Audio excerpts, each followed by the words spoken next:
أعوذ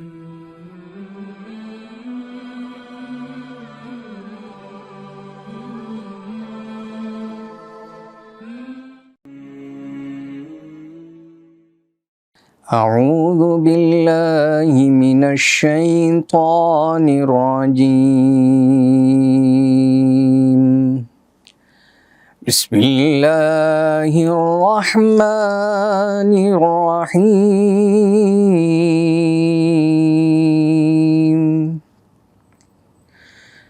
أقم الصلاة لدلوك الشمس إلى غسق الليل وقرآن الفجر إن قرآن الفجر كان مشهودا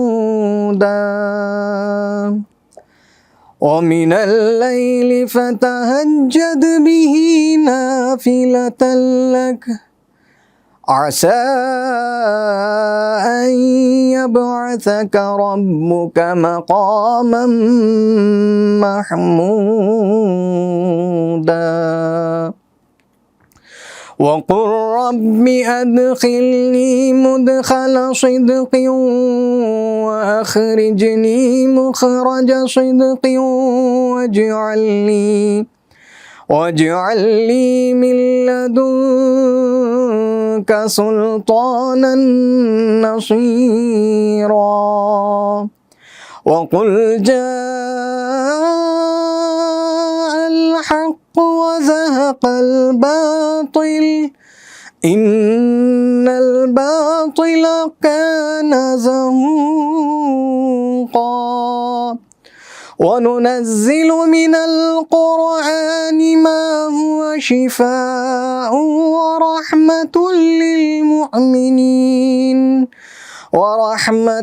للمؤمنين ولا يزيد الظالمين إلا خسارا بسم الله الرحمن الرحيم الحمد لله الذي أنزل على عبده الكتاب ولم يجعل له عوجا قيما لينذر بأسا شديدا من لدنه ويبشر المؤمنين الذين يعملون الصالحات أن لهم أجرا حسنا ماكثين فيه أبدا وينذر الذين قالوا اتخذ الله ولدا ما لهم به من علم ولا لآبائهم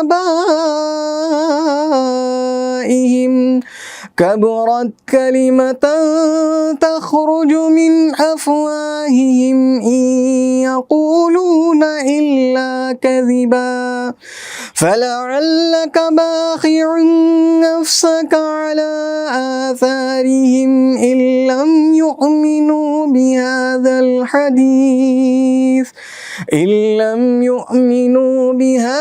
الحديث أسفا إنا جعلنا ما على الأرض زينة لها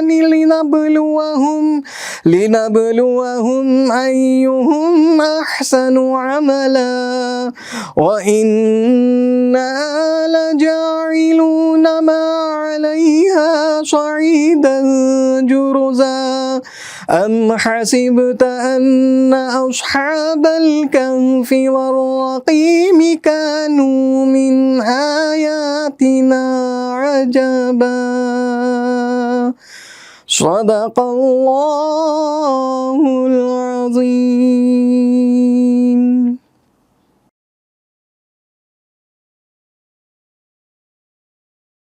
हाज़रीन महफ़िल अस्सलाम वालेकुम। मैं हसन जलालपुरी नात के 4 मिसरे पेश करता हूँ, मुलाज़ा फरमाएं।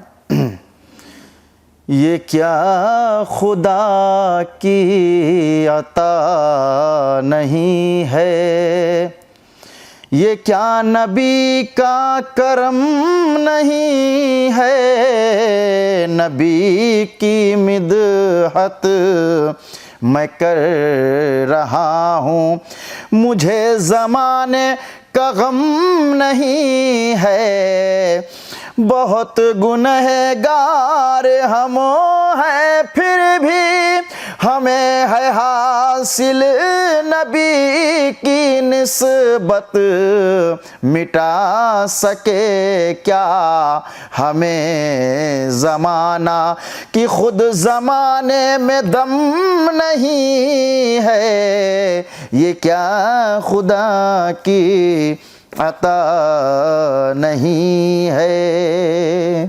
اور یہاں سے ایک مطلع چند شعر نعت پاک کے حاضر کرتا ہوں، ملاحظہ فرمائیں۔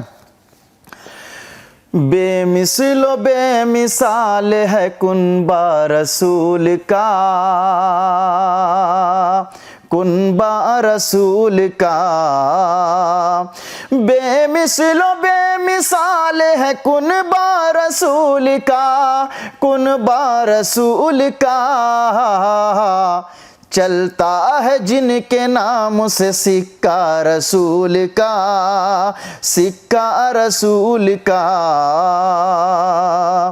دنیا سمجھ لیتا کہ مسلمان ہے کدھر، مسلمان ہے کدھر، دنیا سمجھ لیتا کہ مسلمان ہے کدھر، مسلمان ہے کدھر، دل سے پڑھا ہے کسی نے یہ کلمہ رسول کا، کلمہ رسول کا،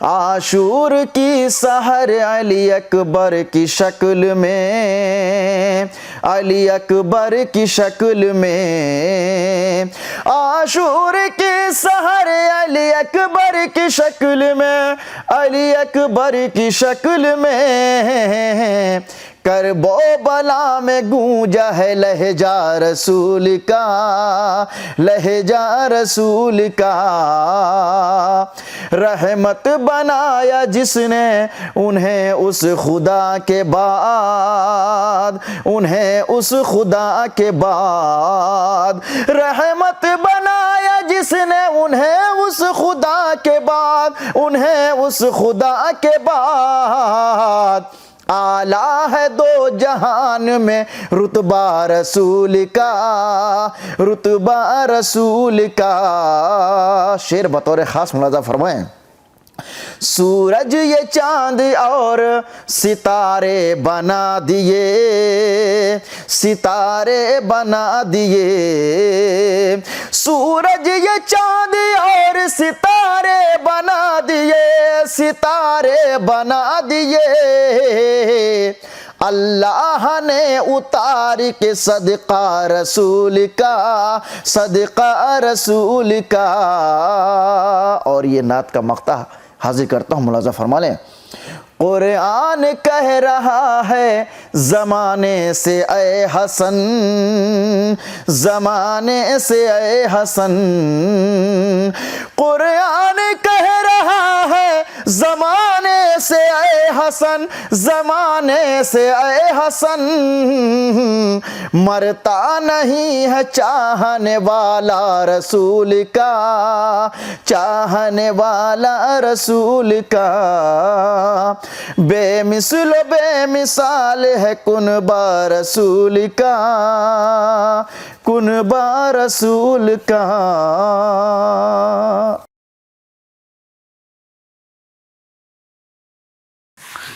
الحمد لله رب العالمين، اللهم أنت السلام ومنك السلام وإليك يرجع السلام، حينا ربنا بالسلام وأدخلنا الجنة دار السلام، تباركت ربنا وتعاليت وتعذلت وتقدست يا ذا الجلال والإكرام، اللهم اغفر للمؤمنين والمؤمنات والمسلمين والمسلمات وألف بين قلوبهم وأصلح ذات بينهم وانصرهم على عدوك وعدوهم اللهم لعن الكفرة الذين يصدون عن سبيلك ويكذبون رسلك ويقاتلون أولياءك اللهم خالف بين كلمتهم وزلزل أقدامهم وشتت شملهم وفرق جمعهم ودمر ديارهم وأنزل عليهم بأسك الذي لا ترده عن القوم المجرمين وصلى الله على النبي الكريم اللهم سلمنا لرمضان وسلمه لنا وتسلمه منا متقبلا اللهم إنا نسألك علما نافعا وعملا متقبلا ورزقا واسعا وحلالا طيبا وشفاء من كل داء اے الہ العالمین، اے رب ذوالجلال، اے اللہ ہم سب کے گناہوں کو معاف فرما، اے اللہ ہم سب کے اے اللہ خطاؤں کو درگزر فرما، لغزشوں اور کوتاہیوں کو درگزر فرما۔ اے الہ العالمین، ہم تیرے اے اللہ کمزور بندے ہیں، اے اللہ ہمیں عبادت کرنے کا صحیح ڈھنگ سکھلا دے، صحیح طریقہ سکھلا دے۔ اے اللہ ہماری نمازوں میں خشوع و خضوع پیدا فرما، اے اللہ ہمارے اندر تقوی پیدا فرما۔ اے الہ العالمین، ہم کو دجال کے فتنے، شیطان اور نفس کے شر سے محفوظ رکھ۔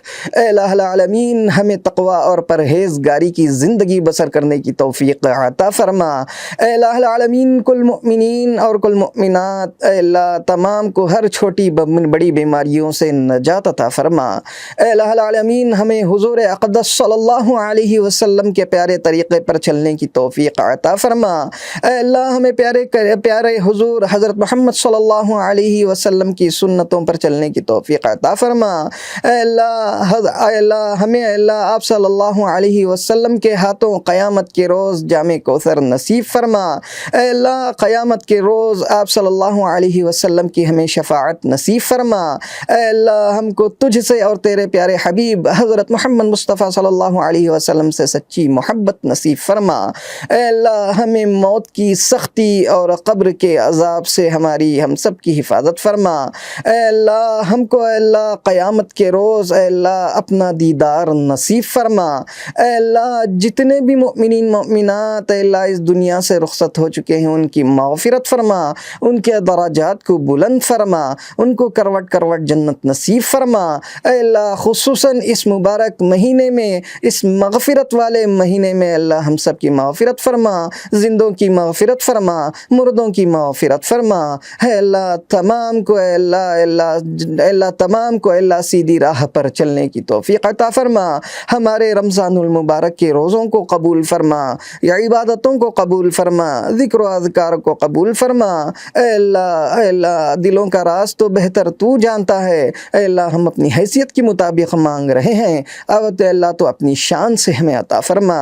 صلی اللہ تعالی علی خیر خلقہ سیدنا محمد وعلی آلہ واصحابہ اجمعین برحمتک یا ارحم الراحمین والحمد للہ رب العالمین۔